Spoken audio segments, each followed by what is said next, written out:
कुटुंबाय शुद्धि वृद्धि अभ्युदय कर्मणे महाजनान् नमः कुर्वाणाय आशीर्वचन अपेक्षा मानाय प्रवन्तु आयुष्मते स्वस्ति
दशमुखवादन दशरथनन्दन दशमुखवादन पशुपतिरञ्जन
दीर्घमायुः नमो नमो दीर्घमायुः आपवन्दते दीर्घायुत्वाय वच्चते यस्मावदाकिनामन्यमानमर्त्यं जोहवेमि जातवेदस्मादे प्रजाप्रज्ञावडत्वस्यां यस्मै त्वं दुर्देवलोकमग्ने कुडवस्याणो अस्मिन् पुत्रं वेरमन्तं गोमन्तं रगिनशदे वस्तु समाजमः प्रतिदन्तवन्तः प्रसन्नात्मः दक्षिणकृतमादाय ఈ చెంపు తీసుకోండి కలశం గణంచంద్ర పెట్టుకోండి శాంతిరస్తు పుష్టిరస్తు తుష్టిరస్తు బుద్ధిరస్తు అధిక్రమస్తు సుత్రాంగారక పద బృహస్పతి శ్రావణేంద్ర ప్రియందాం తిదిగ్రహోత్రిదా ప్రియ శరీరంతో ఉన్న కాలంలో వైకుంఠంలో విష్ణువు ఉన్నారా లేదా ఇది ప్రశ్న. మన బుద్ధికి ఎంత వస్తుందో ముందు చెప్పుకుందామండి. ఉన్నారు పెద్ద, అందుకే మిమ్మల్ని పెద్ద గరువు అంటే పెద్ద గరువు అనాలి. ఎందుకంటే పెద్దలు ఉండే గరువు అందుకనే పెద్ద గరువు ఉన్నారు. ఎందుకని అంటే విష్ణువు తన శక్తి మొత్తము కలిపి భూమి మీదకి వచ్చి నిలబడితే భూమి తట్టుకోలేదు. భూమి వెళ్ళి సూర్యుడిలో పడిపోయి మసిగా అయిపోతుంది. కాబట్టి ఉన్నటువంటి విష్ణు శక్తిలో ఆ రాముడికి సంబంధించినటువంటి శక్తి ఎంత మేరకు భూమికి అవసరమో అంత మేరకు వచ్చారు. అందుకనే రాముడున్న కాలంలో కూడా భార్గవరాముడు ఉన్నారు. భార్గవరాముడు అంటే మనకు అర్థమవుతుందో లేదో అన్న అవమానించేలాగా ఒక పదంతో తెలుస్తూ ఉంటాం మనం పరశురాముడు అని. కాదండి భార్గవరాముడు. మనకి కొన్ని అపోహలు ఉన్నాయి. ఈ భార్గవరాముడు క్షత్రియ కులాన్ని ధ్వంసం చేస్తానని అంటారు. కానీ ఒక క్షత్రియ కాంత మాత్రమే బంగారం పట్టీలు కూడా పెట్టుకోవచ్చు, హక్కుదారి ఉంది. అంటే బంగారాన్ని కారికి కూడా పెట్టుకోవచ్చు అన్నమాట, ఎందుకంటే లక్ష్మీదేవి కాబట్టి. ఈ రకంగా ఉన్నటువంటి తన సంతానాన్ని విష్ణువే వచ్చి చనిపోయడం అనేది సాధ్యం కాదు కదండి, అట్లా చేయరు కదా. ఏం చేశారు ఆయన అంటే అధర్మ ప్రవర్తన ఉండేది కాబట్టి అధర్ముల్ని శిక్ష ముందు చేసుకుంటున్నాం. రాముడు శాశ్వతుడు, ఇది కూడా జాగ్రత్తగా గమనించుకోవాలి. ఎట్లా అంటే విష్ణువులో రాముడు అనేటటువంటి కోణము, కృష్ణుడు అనే కోణము. తరువాత శ్రీరామచంద్ర ప్రభువుల వారు సరయూ నదిలోకి అంతర్హితులైన తర్వాత వారు విష్ణు తత్వంగా భాషిస్తున్నారు. వారు శ్రీరామచంద్ర ప్రభువుల వారు శాశ్వతంగా ఉన్నారు.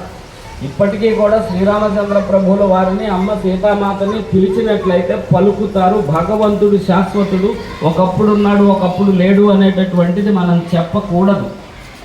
అద్భుతమైనటువంటిది ఏమి అంటే రామనామము. కాబట్టే కలియుగంలో ఎంత అద్భుతం ఉంటుందో దాని చుట్టూ అంత మాయ కూడా ప్రవేశిస్తూ ఉంటుంది. ఇది కూడా విష్ణువు చేసేటటువంటి చేష్టే. కాబట్టి మనకి ఈరోజు శ్రీరామనవమి కాబట్టి ఇంటి దగ్గర సీతారాములని నా తల్లిదండ్రులు వీళ్ళు అనేటటువంటి భావన చేత మన నమస్కారం ప్రతిరోజు శ్రీరామచంద్ర ప్రభువుల వారిని ఉద్దేశిస్తూ మనం నమస్కారం చేసుకుంటాము. అమ్మ సీతమ్మ నా తల్లే కదా, కన్న తల్లికి ఎట్లా చెప్తున్నామో అలాగే ఈవిడికి కూడా నా కష్టము సుఖము ఆనందము సంతోషము అన్నీ చెప్పుకోవచ్చు అనేటటువంటి భావనని మనం కలిగి ఉన్నామా? కలిగి లేము అన్నట్లయితే కనుక మన చుట్టూ విష్ణు మాయ ఆవరించింది అన్నమాట. గమనించండి మహానుభావులారా, ఆత్మబంధువులారా, ఒక్కటే లెక్క. విష్ణువు కావాలా, విష్ణు మాయ కావాలా అనేటటువంటిది ఎప్పుడు మనకు ఎదురయ్యేటటువంటి ప్రశ్నే. సాధారణంగా ఏం చేస్తూ ఉంటారు అంటే భౌతికమైన లంపటాల్లో చిక్కుకున్నటువంటి వాళ్ళు విష్ణు మాయని తప్పించి విష్ణువు కావాలి అని కోరుకోండి. ఈ మాట చెప్పడానికి ఒక ఉదాహరణ కూడా మీకు ప్రస్తావిస్తాను, మీరు చేస్తారన్నమాట. లక్ష్మీదేవి కావాలి అని చెప్పుకుంటూ మనము విష్ణువు కావాలి అని ఎప్పుడైనా కోరుకున్నామా అండి? లక్ష్మీదేవి మా ఇంటికి రామ్మా అని పిలిచి అందరూ అన్ని వైపులకి వెళ్ళాలి అని అనుకున్నారు. ఆంజనేయ స్వామి, జాంబవంతుడు, సుగ్రీవుడు, వీరుడు, అంగదుడు వీళ్ళందరూ దక్షిణానికి వచ్చారు. జాంబవంతుడు అప్పుడున్నటువంటి గుర్తుల్ని బట్టి రకరకాలైన లెక్కలు, సుగ్రీవుడు చెప్పినటువంటి లెక్కల్ని బట్టి దక్షిణాపకాన సీతమ్మ వారు ఉంటారు. జటాయువు కూడా చెప్పాడు రావణాసురుడు తీసుకుపోయాడు అని. కాబట్టి దక్షిణంలో ఉంటారు. దక్షిణంలో సీతమ్మ వారిని కనుగొనడానికి చాలా గొప్ప బలవంతులైనటువంటి వాళ్ళని, చాలా ధీరులు సూర్యులైనటువంటి వాళ్ళని పంపించడానికి ప్రయత్నం చేశారు. అలా వచ్చారు. ఆంజనేయ స్వామి సముద్రం దగ్గర కూర్చున్నారు. ప్రతిరోజు ఒక 3 గంటలు స్థిరంగా కింద కూర్చోవడానికి ప్రయత్నం చేయండి. కింద కూర్చుంటే మొక్కలు నొప్పులు ఉండవు. ఈ మధ్యన అసలు కింద కూర్చోవట్లేదు ఎవరు పిల్లలు. అన్నం తినడానికి కూడా కింద కూర్చోవట్లేదండి. ఏవో బలాలు వేసుకుని బలాలుగా వారు ఇక్కడ కూర్చుంటే రావణాసురుడు కనిపించాలి, సీతమ్మ దొరకాలి. ఇది కదండి అక్కడ విషయం. సీతమ్మ దొరికింది అనే విషయాన్ని రామచంద్ర ప్రభువుల వారికి చెప్పాలి. సరే, ఈయనప్పుడు అందరూ కలిసి ఆంజనేయ స్వాముల వారే దీనికి సమర్థుడని నిర్ణయించారు. ఆంజనేయ స్వాముల వారు శరీరాన్ని నిర్ణయించారు. ఆయన ఒక పర్వతం మీద ఎక్కి, మహేంద్రగిరి దాని పేరు, ఆ పర్వతం మీద ఉండి ఎగిరి లంకలోకి వెళ్ళడానికి ప్రయత్నం చేస్తూ ఆయన అందరికీ నమస్కారం చేస్తున్నారు. తతో రావణ గీతాయ సీతాయ శత్రుకర్షణ ఈశ పదమందే ఆయన నమస్కారం చేస్తున్నారు. అందరికీ అగ్నిదేవుడికి నమస్కారం చేశారు, వాయుదేవుడికి నమస్కారం చేశారు, బ్రహ్మదేవుడికి నమస్కారం చేశారు, ఇంద్రాది అశ్వదిక్పాలకులకు నమస్కారం చేశారు. చిత్రం ఏంటంటే శ్రీరామచంద్ర ప్రభువుల వారికి నమస్కారం చేయలేదు. గుర్తుపెట్టుకోండి. మళ్ళీ రామాయణం సుందరకాండ చదువుకోండి ఒక్కసారి. అక్కడ శ్రీరామచంద్ర ప్రభువుల వారికి నమస్కారం చేయలేదు. ఆయన ఏమంటున్నాడు? రామ కార్యార్థమై సీతాన్వేషణ కోసం నేను వెళ్తున్నాను అని అందరికీ నన్ను ఆశీర్వదించండి అని అందరికీ నమస్కారం చేశారు. అయ్యింది. ముందుకు వెళ్తుంటే మైనాకుడు అనే ఒక పర్వతం, పూర్తిగా చెప్పాలంటే పూర్తిగా చెప్పేస్తాం ఒకసారి. ఎప్పుడైనా మనం సుందరకుడు అనే పర్వతం, ఈ మైనాకుడు అనే పర్వతం మీద ఏమేమి ఉన్నాయి అక్కడ అంటే అప్సరసలు ఉన్నారు, మణులు మాణిక్యాలు ఉన్నాయి, బంగారం ఉంది, రకరకాలైనటువంటి సిరి సంపదలన్నీ ఉన్నాయి.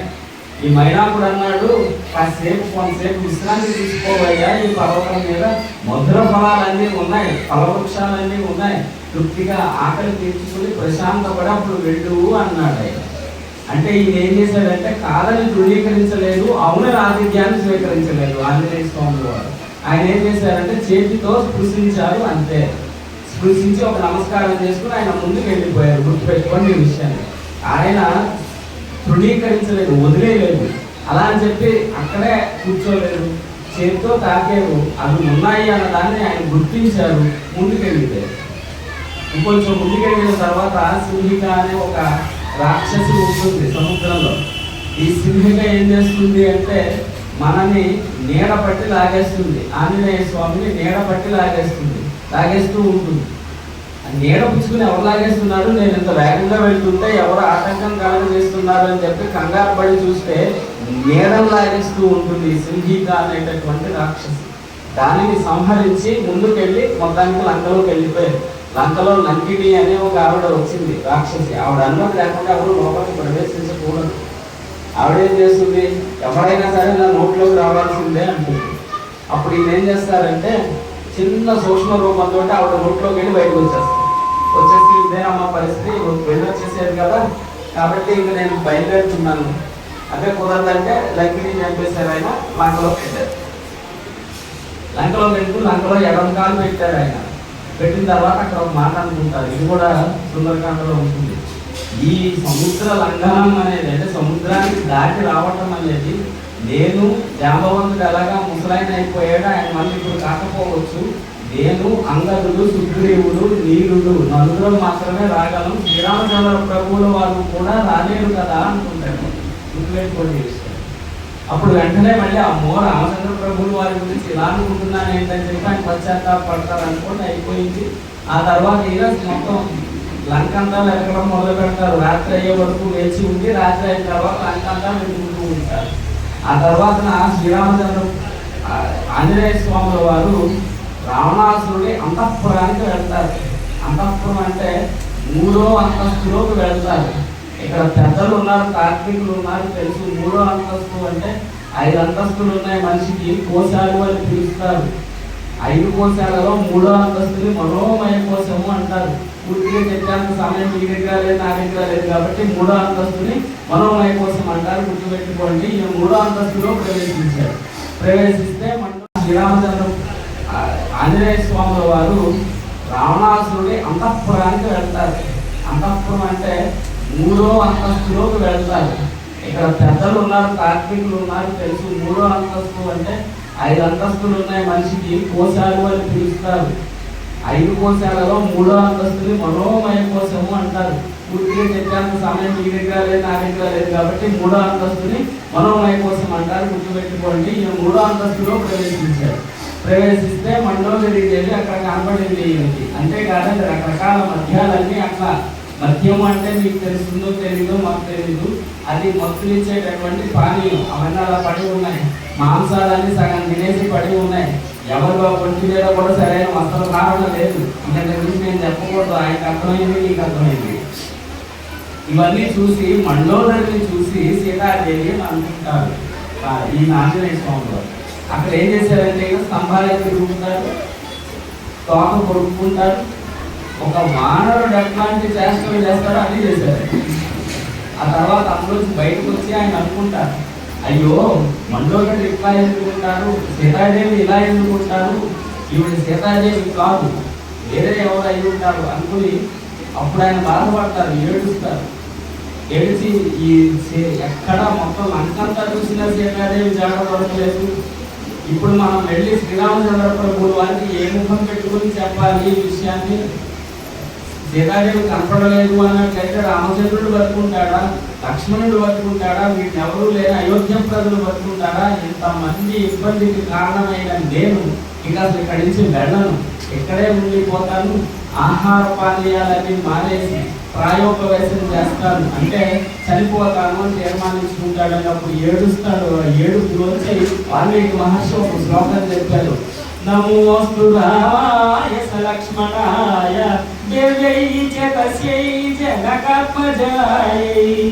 అప్పుడు పెట్టారు నమస్కారం రామచంద్ర గురువు అయ్యా రామచంద్ర, ఏం చేస్తావో నా చేత నువ్వు చేయించు, నువ్వేది చేయిస్తే అది కలదు, లేకపోతే లేదు, ఇదిగో నేను చేసేదంతా నీకు వదిలిపెట్టేశాను అని నమస్కారం చేసుకుంటారు. నమస్కారం చేసుకున్న వెంటనే అశోకవనము అనే విషయం ఆయనకి స్ఫురిస్తుంది.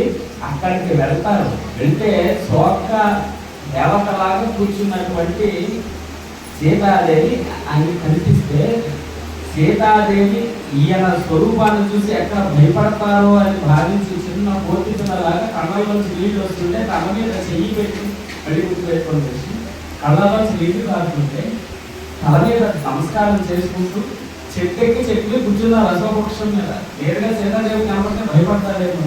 ఇది జరిగినటువంటి విషయం. ఇది ఒక్కసారి మనం అర్థం చేసుకోవడానికి ప్రయత్నం చేద్దాం. మనం ఏదో లౌకికంగా జీవితంలో సాధన చేద్దాం, భగవంతుడు అంటే ఏంటో తెలుసుకుందాం, రామచంద్ర ప్రభువులు వారు లేదా మా ఇలవేంపు ఎవరో ఉన్నారు వారంటే ఏంటో తెలుసుకుందాం అనేటటువంటిది ప్రతి ఒక్కరికి ఉంటుంది. ఎందుకంటే మనిషి ఎందుకు పుట్టారు అంటే భగవంతుడి గురించి తెలుసుకోవడం కోసమే.